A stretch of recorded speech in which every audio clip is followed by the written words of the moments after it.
Dieting असू देत व रोजचं हलकं फुलकं जेवण असू देत, हा एक परफेक्ट असा उपवासापुरताच मर्यादित न राहिलेला व्हेज पुलाव आहे.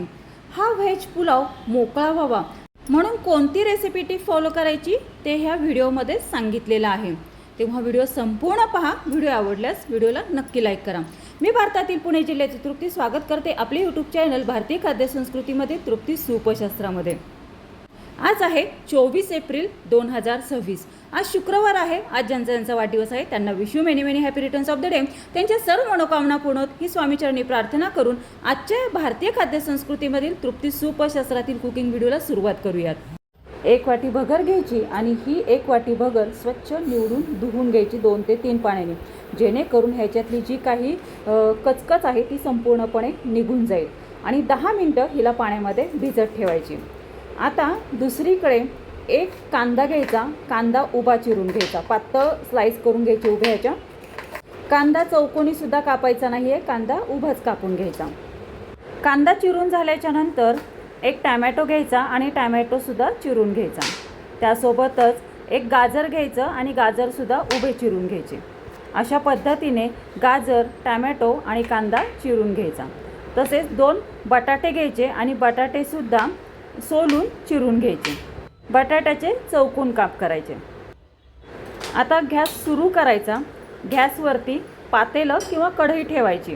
पातेलं कढई तापली की गॅसची फ्लेम ही लो टू मीडियम करायची आणि 3 चमचे तेल यामध्ये घालायचं.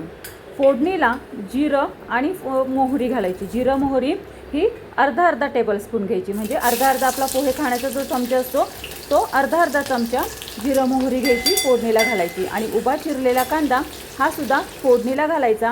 अद्रक लसूणची पेस्ट अर्धा चमचा घालायची आणि कांदा हा सोनेरी रंग येईपर्यंत परतून घ्यायचा. कांदा परतताच यामध्ये चिरलेला जो टॅमॅटो आहे तो सुद्धा यामध्ये घालायचा. आता कांदा टॅमॅटो एक अर्धा सेकंदभर परतून घ्यायचा लो टू मीडियम गॅस फ्लेमवरती. आता यामध्ये चिरलेलं गाजर घालायचं. तसेच ज्या मिक्स भाज्या आहेत, बटाटा, फ्लावर, वाटाणा, गाजर, ह्या मिक्स भाज्या फोडणीला घालायच्या. यासुद्धा चिरून धुवून घ्यायच्या आणि मग नंतर या फोडणीला घालायच्या. भाज्या आपल्या आवडीप्रमाणे घालाव्यात. आता इथे माझ्याकडे ज्या भाज्या अवेलेबल होत्या त्या भाज्या मी इथे घातलेल्या आहेत. या भाज्या अर्धा सेकंदभर या तेलामध्ये परतून घ्यायच्या.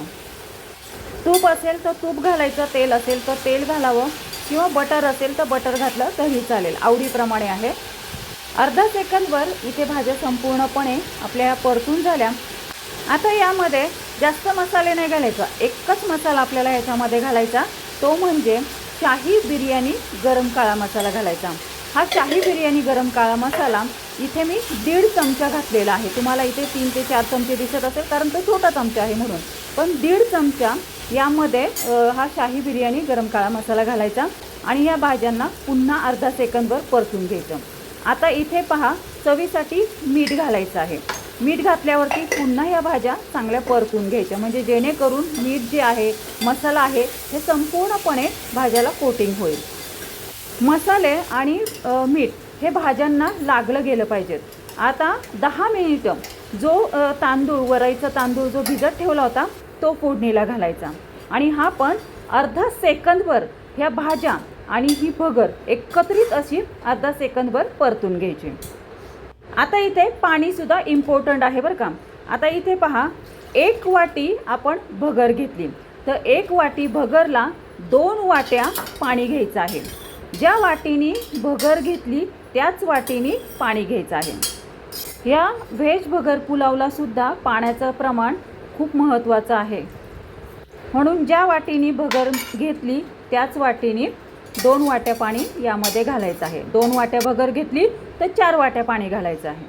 आता इथे गॅसची फ्लेम ही मंद करायची आणि ह्या भगर पुलाववरती झाकण ठेवायचं. तर पहा, मस्त असा हा आपला व्हेज भगर पुलाव छान तयार होतोय. आता ह्याला 10 मिनिटं मंद गॅसवरती मोजून 10 मिनिटं शिजून द्यायचं आहे. 10 मिनिटानंतर हे झाकण काढायचं. तर पहा, मस्त असा हा आपला व्हेज भगर पुलाव तयार झालेला आहे. आता ह्याला उलटण्याच्या साहाय्याने किंवा झाऱ्याच्या साहाय्याने, चमचेच्या साहाय्याने ह्याला एकजीव करून घ्यायचा. आता यामध्ये अर्धा लिंबू पिळून घालायचं आणि पुन्हा हा व्हेज भगर पुलाव चमचेच्या साहाय्याने एकजीव करून घ्यायचा आणि ह्या व्हेज भगर पुलाववरती पुन्हा झाकण ठेवून हा पुलाव 1-2 मिनिटं होऊन द्यायचा. 2 मिनिटानंतर इथे गॅस बंद करायचा आणि ह्या पुलाववरचं झाकण काढायचं. तर आहा, मस्त असा हा आपला वेट लॉस व्हेज भगर पुलाव तयार झालेला आहे. आता थोडासा पेशन्स ठेवायचा बरं का. आता या पुलाववरती झाकण ठेवायचं आणि यावरती जड असा खलबत्ता ठेवायचा आणि 15 मिनिटं गॅस बंद करून या पुलावला दम येऊन द्यायचा. तर 15 मिनिटं झालेली आहेत. आपण तो खलबत्ता साईडला काढला आणि पहा मस्त असा हा आपला वेट लॉस व्हेज भगर पुलाव आपला तयार झालेला आहे. आता एक बाऊल घ्यायचा, छान अशी कोथिंबीर आहे त्या बाऊलला लावून घ्यायची कोथिंबीर आणि यामध्ये हा वेट लॉस व्हेज भगर पुलाव घालायचा सॉरी टू से आणि याची मूठ पाडून घ्यायची. हा टेस्टी असा हा व्हेज भगर पुलाव उपवासापुरता मर्यादित न ठेवता हा जर रोजच्या आहारामध्ये घेतला तर डाएट करणाऱ्यांसाठी उत्कृष्ट असा हा ऑप्शन आहे. आजचा हा कुकिंग व्हिडिओ आवडला असल्यास अशाच नाविन्यपूर्ण योग्य प्रमाणबद्ध आपल्या भारतीय खाद्यसंस्कृतीमधील पदार्थांसाठी आपले यूट्यूब चॅनल तृप्ती सुपशास्त्र याला लाईक, शेअर आणि सबस्क्राईब करा. धन्यवाद. Have a good day. भेटूयात आपण अशाच नाविन्यपूर्ण योग्य प्रमाणबद्ध भारतीय खाद्यसंस्कृतीमधील पदार्थांसोबत नवीन कुकिंग व्हिडिओमध्ये. तोपर्यंत सर्वांनी तब्येतीची काळजी घ्या, मस्त खा आणि स्वस्थ राहा.